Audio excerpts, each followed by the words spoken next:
about to go somewhere out now. Times to rise and elevation starts to drop down. Our little secret, don't kiss and tell, you're so bad. I'll probably see you in hell. Welcome to hell, baby. This is podcast hell. Welcome to the show. This is Eric. You know what it is. Solo pod time. I literally took work off today so that I could catch up on my podcast, sleep in, walk the dog. You know, with my new life, and I'll tell you about my new life in a minute, but, with more responsibilities in terms of, my health and stuff, I'm need to get better at scheduling. So today's like the clear the decks day where I'm going to just get caught up on everything creatively I have to do. And then moving forward, I got a schedule where I have to schedule when I'm going to take a dump moving forward. I mean, I have a schedule. I'll get to my scheduled dump on Saturday mornings here in a minute, but it is literally down to that where I need to put into my schedule the time I need to unwind from work so I can still get stuff done on days when I get off of work. So it's just, let's start with the big news. 10 pounds, baby. Down the fucking drain. 10 pounds since October 20th, since I found out. I think I've mentioned here and there on, I don't even know with pre-recorded podcasts, what I've said or what I haven't said on the pod. But pre-diabetic is 5.7 to 6.4. And I found out on October 20th, I'm a 6.4. Ooh, cliffhanger into type 2 diabetes. So not cool. So I've been walking a lot more, 10K a day or more, going to the gym, sleeping 8 hours, not staying up until 3 a.m. to post this podcast or edit it and do clips. That's why there's been no clips for a month. I've been trying to not get diabetes. That's been the whole thing, is just not lose a foot. I just don't want to lose. I mean, you lose toes first. First, it's the toes. Then it's the foot. I don't want either. I'd like to go 10-10 for, the rest of my days. So, yeah, that's honestly been everything in my life. And then this pod. Luckily, I had, shot a bunch of podcasts and already had them recorded. So I could kind of, just coast on that for the last 3 weeks. But what it does, it fucking kills your time management. If you have shitty time management, you're working a full-time job, and you're, on a health thing where you're, walking 2 hours a day and going to the gym and actually getting 8 hours of sleep and all this stuff that's supposed to help with that number, that 6.4. If you're also trying to do creative stuff, you'll lose your mind. I mean, God forbid we actually go through and I put a child inside of my wife. Where is your time? There's no time. I mean, my calendar already looks insane. There's 10 different color codings of the things that have to happen. I'm like, man, there's going to be nothing. There'll be no time. So now I'm I feel like now's a good time to get organized with that stuff. So that's all my life has been, is what do I do to drop some weight, stop eating the added sugar? That added sugar. I'm going to tell you the trick my nutritionist gave me to, want to kill yourself every time you look at a soda. And it's to take the grams of sugar in any soda and get out a thing of sugar and literally measure out the grams and pour it into a bowl. And then put a spoon into that bowl of sugar and sit in front of it and actually picture yourself eating sugar with a spoon. And if you do that for a Coke or whatever, 60 grams of sugar or whatever it is, it's like an entire bowl of sugar. It's the grossest thing when you actually force yourself to look at it. It's gross. And you're like, oh, this is a drink for kids who are just burning an insane amount of sugar. You're supposed to have 25 grams of added sugar a day. So a Coke is 2.5 times the amount of sugar you're supposed to eat. So I've cut a lot of that stuff out, and yeah, I've actually, I don't know if you can tell, a little more svelte, huh? 10 lbs, that's a lot. If you ever see like those things where it's like, here's 5 pounds of fat, and it looks like it looks like a crystal or a rock. It's like that like orangey amber color. You're like, oh, am I gonna find a mosquito with like Velociraptor DNA in it? That 10 pounds of that is a lot. But my journey has just begun. My weight loss journey has just begun. So we'll see if I can knock her down to sub 200. We'll see. I got to just keep at it. And it's all good, I've got a pumpkin pie downstairs for Thanksgiving. And I was like, okay, we bought the pumpkin pie on Sunday. It's a gluten-free pumpkin pie. And pumpkin pie is my favorite food. So I'm like, I'm going to cut this into 8 slices, and me and my wife will have 1 slice a week. 1 slice this week, 1 slice next week, 1 slice on Thanksgiving, and a slice for afterwards. So we're going to spread it out over the course of a month, the slice. And all I fucking think about is going downstairs and eating all of the pie, taking all my wife's slices, just Chris Farley on the school bus in Billy Madison. That's all I want to do. That's it. I just want to fucking eat it. But you know what? It's good. It's a good thing to like test yourself on your self-control, I'm like White Goodman in where he's like got the electrodes on his nipples and he doesn't want to eat the pizza. It's like, but I'm fat and I'm trying to be less fat. It's like an inverse of that, because you're not supposed to go cold turkey. Apparently, if you go cold turkey, you lose your mind and you're a risk for bringing a gun into work or something. So you're not supposed to go cold turkey if you're a sugar lover like myself. If you're a chunko, you don't go cold turkey. You just slowly start to make better choices. This is what the doctors say, okay? I'm not a doctor. I'm just telling you what the people have told me. Trust the science, people, and put the fucking donut down. That's it. You just can't eat tasty, sugary foods. You got to stop. And you got to tell yourself that the celery and ranch snack you're eating is actually good. And it is not good. I'm going to tell you right now, celery sucks. I learned to blanch my broccoli recently. Do you guys know about blanching your vegetables? This is the kind of gay stuff you learn when you're trying not to have diabetes, is blanching your vegetables. Let me walk you through it. You take the veggies. Did I hit record? I think I did. You take your veggies and you put them in hot water for a minute. Then you take them out, you strain them, you pour cold water over them, and then you eat them. That's called blanching your vegetables, and apparently it brings the flavor out a little bit, and it makes them tasty, and that it makes them more colorful. I guess that's like a nice thing. If you really want your carrots to pop, or your broccoli florets. This is the kind of crap I'm having to do.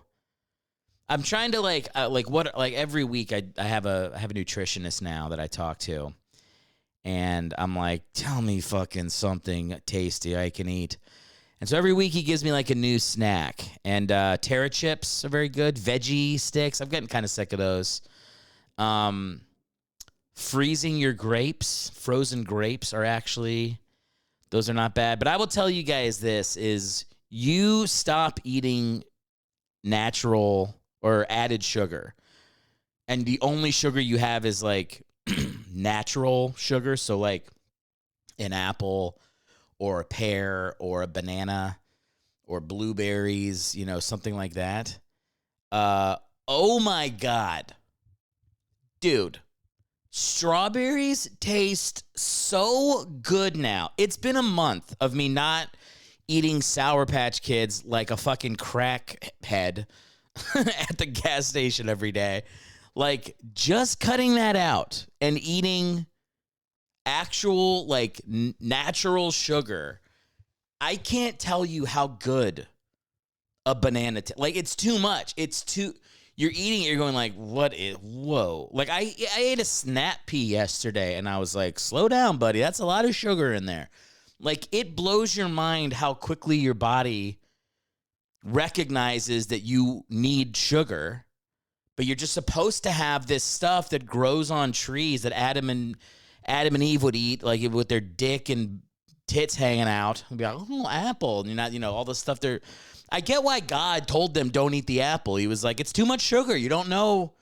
You're not ready for this level of temptation. I mean, you're not. Last night I had an apple, and I was thinking about the apple for like an hour before I ate it. I was like, I know there's one more Granny Smith in there. Like, I couldn't. I'm fucking 40 years old, and I'm lusting after a Granny Smith apple. This is insane. I'm 40 years old. I'm supposed to be eating gummy bears. That's what this is supposed to be. No, look, it's always a thing my wife would say about how food is supposed to be energy for your body, right? It's like, what is your body telling you? I'd be like, my body's telling me seconds and more pizza, and this is stupid. Like, that's what I would think in the old Nago. But now I want my feet. So, and by the way, if this is hurtful to people who have lost their feet due to diabetes, I'm very sorry. But I don't want that to happen to me. So I'm trying to course correct.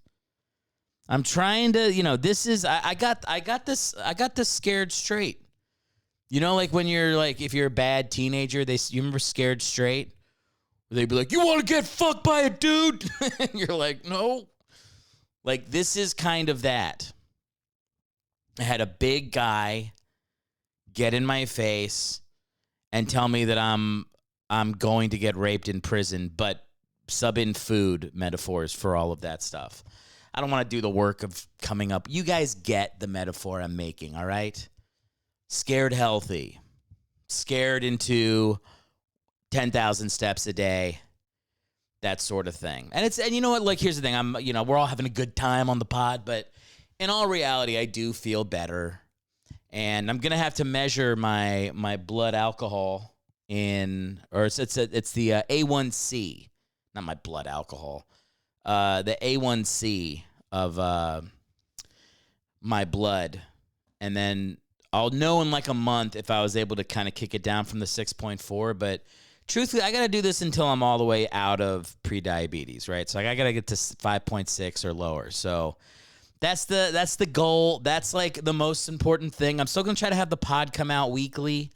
But in case you're noticing, like, oh no, Eric hasn't really posted the clips lately. That's why. This is why. I'm telling you, this is why. You got to make it happen with not dying. So that's the goal, When I said blood alcohol, part of the reason I think I said that is because I have to go I have jury duty coming up in the week of Thanksgiving. So it's like the 23rd, 24th, 25th. And then, the 26th is Thanksgiving. That's off. And then the Friday. I chose that because I looked it up on Reddit. And that's the week you're least likely to get put on a case because the judges are like, they don't want to fucking start something before Thanksgiving. It's only 3 days. It's the best week to do your jury duty. It's the most likely that they're not going to call you in to even come down to the courthouse. So fingers crossed, I don't even have to fucking go in and do any of that crap. We'll see soon enough. But I did do jury duty before in LA for this guy who was drunk and high and passed out. He passed out. His car was in the middle of an off-ramp off the highway at 2:00 in the morning. And it's all on video. It was like it's one of the hardest laughs I've ever had in my life was in this courtroom. I got made an alternate, which sucks. You lose a week of your life and you don't even get to throw a dude in jail at the end. Fuck that. But like, there was a point, like, the defense attorney is just like, he's really going at it that, like, the tests they used for measuring if somebody's drunk is wrong, and the breathalyzer had expired by a week. So how can we really trust the results of this? And then there's video of him, like they knock on his window for 10 minutes before he wakes up. Smoke billows out of the car like a fucking cartoon sketch of a dude hotboxing his car. His car is in the exit ramp. It's not, he didn't pull off to the side. He passed out driving, and his car seems like it rolled to a stop in the middle of a highway exit off the 101. Just so dangerous. He's obviously guilty. But like, the people are like, this is 2020. It's like post George Floyd. The dude's black. Everybody's like, well, the cops are racist. And it's like, yeah, this guy did it. Like, I get it. But also, fucking, can we have a society where you can't do this? And there's one point, I swear this is true, where they put up his mugshot. And his mugshot is like, he's just, I smoked weed. I'm not against smoking weed and drinking. I've done it. I just don't get in your car. That's a crime. And this dude is just the drunkest and the highest you've ever seen. And his mugshot, he's like fearful, and his eyes, he's so high.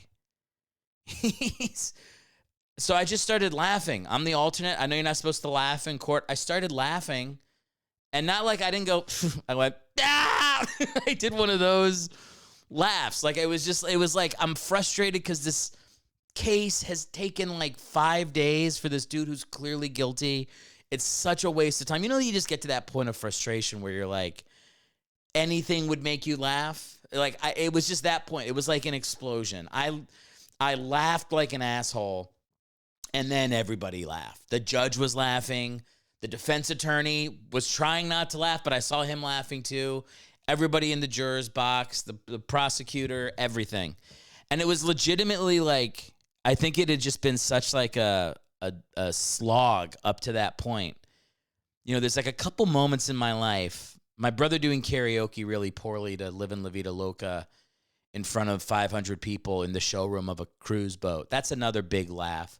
But I've got like 2 or 3 of those in my life where I'm like, man, those might be hard to ever top as like the funniest thing I've ever seen. We'll see. I know. Hopefully I got 40 more years if I get this pre-diabetes down. Maybe kick that bad boy up to 50. But hopefully I get some more time here to have more funny moments. But I also do not want to get put on another fucking trial. Oh my God. The frustration of if I have to do that in December. I mean, I think I'll get off the case. If the judge asks me, I'll just be like, they're guilty. I don't need to know anything. Like if I say I have an experience with a wasted week and a half of my life, yeah, I think I think it'll be fine. All right, how we doing? We got 18 minutes rolling here. All right, we know what that means, guys. Can I stretch? Can I stretch this bad boy? 12 more minutes. Speaking of stretch, how about stretch marks? So I lost weight. I think I lost weight a little too quick right up top. So there's like a little crease in my leg where I have like loose skin. I'm like, oh my God, is that going to happen around the rest of my fucking body? And I Googled it, and my Google results said, yes, that can happen unless you work out too. So that's right. Pumping iron. I'm back in the gym, baby. Pumping iron. I even thought about getting those gloves, kind of the gloves like this that you wear, so you can like feel tough when you're lifting. Virtually no weight. I remember that in high school. You were like, bare minimum, you should be able to bench your weight. Like that's like the starting point for like, when I was doing athletics is like, okay, I weigh like 160. I should be able to bench like between 160 and 200 should be easy. And I could. And, dude, I went to the gym. I was at the bench. I'm doing like, working out with just getting the bar going. I'm like, let's put some 20s on here and see what I can do. Ooh, 30 on each side. Big shot. And I did the math, and I'm like, this isn't even half my weight. Could I get anywhere close to benching like, 240? That's what I weigh. And so I put it up to like 130. The bar's 45, so that meant you had to get 85 on each side. I did one, and I was like, I almost had to call for someone to come help me lift the bar on one. I was like, oh my God, I have to do so much work to be strong again. I mean, I know you're never going to get back. You're never going to get back to high school strength. Obviously, you know, I was 18 then, or not that. I was 16 then. I'm 40 now, or I'm about to be 40. So it's like, that's not happening. I know that. I've set a realistic expectation. But I got to get the weight that I can do on the bench press. It's got to go up. That was a humbling moment. I still do all right with the curls. I feel like curls you can really muscle your way through. See a lot of guys doing curls. They're throwing their whole body into that to feel better about the amount that they can hit with one of those. Not me, man. I go super slow. I let the burn. You got to feel the burn when you're doing that stuff. I'm cranking music while I do it too. I bought new headphones. My headphones always get tangled up. I got like the wire ones. They get tangled up in the equipment and stuff. I just feel like a fool. So now I'm gonna get like the cool they just Bluetooth attach. You know, I'm gonna get some of those. I'm gonna get like a bright jacket so I can walk at night. I've got all these plans. To not die and be healthy. But I think I do think, you know, if you're out there right now in the podcast world and you're a big fat fuck, it's okay. Don't worry. I mean, you should worry. It's very bad for your health and you're eating your way into an early grave. I'm not saying don't worry about it. What I'm saying is do something about it. You should try to walk more. Take it from me, guy who's been doing it for 3 weeks out of the last 20 years. Trust me. I know what I'm talking about. No, I think it's good. I don't know what the fuck I'm talking about. I'm just doing what another guy's telling me to do. My nutritionist. He's great. Shout out nutritionist that I'm working with out of Chicago that Zoom calls me every other week. You're great. He was doing it weekly. And then I was like, I think I'm good to go bi-weekly. You know, like I don't need it as much. And he said, yeah, that's good. That's the goal, which is nice because therapists tell you the exact opposite. Therapists are like, you really need to come every week to see the results. It's like, I already told you, I blame my dad for a lot of stuff. That's like half your fucking job. Therapists, a therapist just wants you to blame your dad. And it's beside the point that your dad is to blame. That's the thing, is it doesn't matter that it's his fault. Now it's your life. You're the one that has to take steps forward. So in the end, how beneficial is it really to know that your father could have done a better job? Like, really?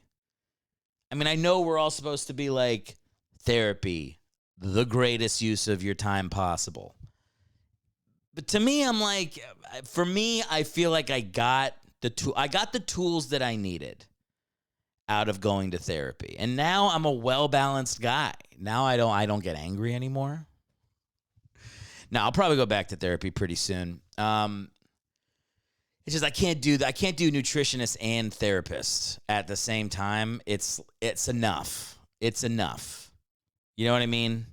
Don't you ever just feel that with people who just get too obsessed with their own health and their well-being, and they know all the right supplements, and they're like, you know, there is an oil you can sprinkle on your taint that will help with your plantar fasciitis. You're just like, enough. No more. That's enough out of you, Aunt Miriam. And yes, I have a real aunt. My sweet, sweet Aunt Miriam. No, I made that name up. But if you're related to me, you probably know who I'm talking about. Look, the point is, there's a balance in life that you need to attain. Okay, there's a balance. If you think about your own shit too much, then you're just like, you're navel gazing, right? Like it's enough. You still need to go out into the world and live your life and raw dog the universe and try things out. You know, you can't be running back to another adult and become dependent on them to walk you through the things you need to do in life. So it's just, it becomes like to me, it becomes like a chore if you go for too long. But I'm not saying you should never go, okay? Especially if you're sitting around and you're thinking that, people in your family, their heads would look good on a pike. Then yeah, go to therapy. Don't kill your family. Don't. Stop. Talk to somebody. If you're going through those types of things, evil machinations where you're running the world and, putting people to death for disagreeing with you and, stuff that we see in Civil War. If you're thinking about that, you see the movie Civil War? Very good movie. If you're in that place, get yourself to a therapist. If you need to lose some weight, if daddy didn't give you enough hugs, maybe go to therapy, but don't go forever, call it off at about 6 months to a year, I'd say is enough time. You go in there to your therapist, you're like, I want to deal with this. And you talk about that. Although I will say, they always say, like, the days that you realize the biggest things in therapy are the days you go in with nothing to talk about. That's where you're like, well, it was a good childhood, except for the fact that my uncle molested me. Oops. That type of thing. Like, you're supposed, like, that's, like, as you're talking normally, that's when you say the craziest thing. That's what they tell you when you go to therapy. But it's like, it is true, actually. Because I think about, like, I had moments like that. I did. But then you go 3 months and you're just like, why am I coming here again? All right, we already know about my dad. We already know. By the way, my dad listens. Thanks, Dad. Love you. You're great. It's not even specific. It's not even my. Here's the thing. It's not even your dad. It's not really your dad's fault. Is your dad from the 60s or the 70s? Okay, then the 60s or the 70s raised you. Okay? Like, that's what it is like you're just raised by the decade your parent was raised in, okay? There's not. Nobody, the wokest people in the 60s and 70s aren't woke by today's standards, okay? They weren't good parents. I saw a thing where a lady let her kid walk to, like, into town and, like, got arrested because her kid was walking on the side of the road. What? I used to play in train tracks and throw rocks at the train as it would come. You get arrested for walking down the street as a kid? I had a full-time job when I was 4. Look, I guess this is my point, is like this this upcoming generation, we've made them weak. They're very good at computers, but it's going to be rough. It's going to be rough when China comes collecting on the bill. And we need people to hop into the army and take up arms. It's going to be hard. But it's fine. I'm fine. I'll talk to my nutritionist about this. Guys, look, comedy is comedy, and we have a fun time. We make exaggerations, but in the end, I do feel a connection with the people that watch this show, and I'll tell you this: I do feel good. I do feel good. My normal state as a human being when I let my mind wander is somebody that needs to be in therapy. Like, I understand that about myself. But I do have to say, like, there is a good feeling of, like, I had a moment on October 20th where it was like I could feel defeated by this. I've kind of put myself in this position. Or I could look at this as an opportunity to get good at the thing I'll need to be good at for the rest of my life, which is being healthy, eating healthy, thinking about your health, taking celiac disease, seriously, all that stuff. Working out, not working out for a month and then stopping for 5 months, consistently hitting the gym, getting your steps, all that stuff. I need to do that regardless of whether or not 6.4 goes up or down. But to be able to, like, take some ownership of it, that's the actual best feeling I have. That's more important than losing the weight to me, is like the feeling of feeling like I'm in control of the beast a little bit more. So if you're out there and you're struggling, keep struggling. It makes me feel better about the tiny bit of success I've had. What is this, a fucking motivational podcast? You get what I'm saying. You take my, I'm an open book. You want to fucking message me or email me, it's all on my website. I'll give you my Erick's guide to being healthy in your late 30s. Because I've been doing it for 3 weeks. I might as well write my fucking book now. You know what I mean? This is so lame to be like, guys, let me share with you the secrets. I'm like, I've said so many horrifically embarrassing things on this podcast. The most embarrassing thing is to be genuinely offering advice to my fans. Go fuck yourself. Eat the donut. Live your life. I get it. It's easier to eat the food you want, and there's a price to be paid. But for some of you, maybe it's worth it. I don't know. You tell me. That is our show. My show. I'll be back next week. I got a great guest lined up for next week. I'm fucking stoked to have, you know her, you love her, my wife, Liz Galalis, is coming on the next episode. It's going to be great. She's probably going to listen to this one and fucking refute everything I'm saying and try to offer you good advice. It's just this that do good or eat nonsense that my wife engages in. But anyway, she'll be on the podcast. She'll, bring up things I've said in these last 30 minutes. But it has been nice to be with you here on the podcast. Sign's still going good. My shirt kind of matches the sign. That's nice. I dressed up for you. All right, fuck off.